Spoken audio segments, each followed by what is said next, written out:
gets behind that vision, and that helps focus you. So it's good. And also, a lot can be said for, he directs us by what he's doing as an actor.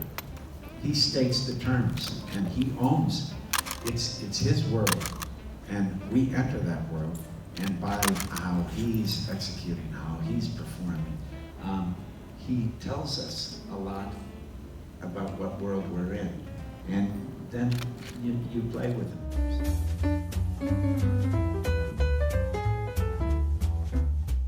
The biggest mistake with disabilities and the portrayal of them is the notion that the struggle with the disability is itself makes the person a saint. And I think my favorite things are the ones that, if you look at Daniel Day-Lewis and Jim Sheridan's great film, My Left Foot, of course it's a physically amazing performance, but what's really fantastic is they deal with the fact that he's a real son of a bitch sometimes, that he has ambition, that he has lust, that he has the full dimensions of a human being, and that his growth is not tied exclusively to his struggle with his condition. That's why it's a great human performance.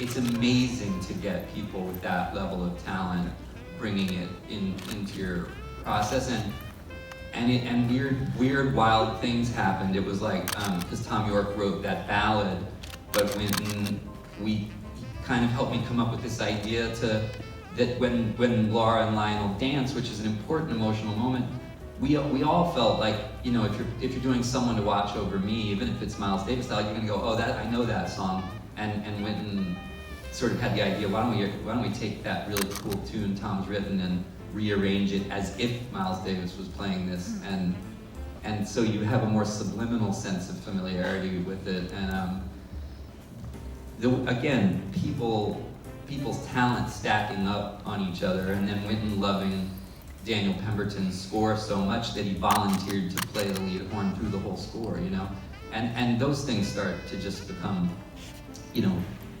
they start to exceed the fantasy you had of what the musical tissue will feel like. I want to see it. It matters to me. It's like, I think that it has something to say about who we are, and I'm going to do it, and I think sometimes to me, you can reflect on the film that we now appreciate, but it helps me a lot to actually talk to people about how half-baked and it felt, and how many people told them you should not do this, because it puts you, it helps you go through your own experience of nervousness about the risks. And you say, well, people that I really admire went through that emotional experience of uncertainty and risk and the dare of it, and they got somewhere really interesting. So what else am I doing,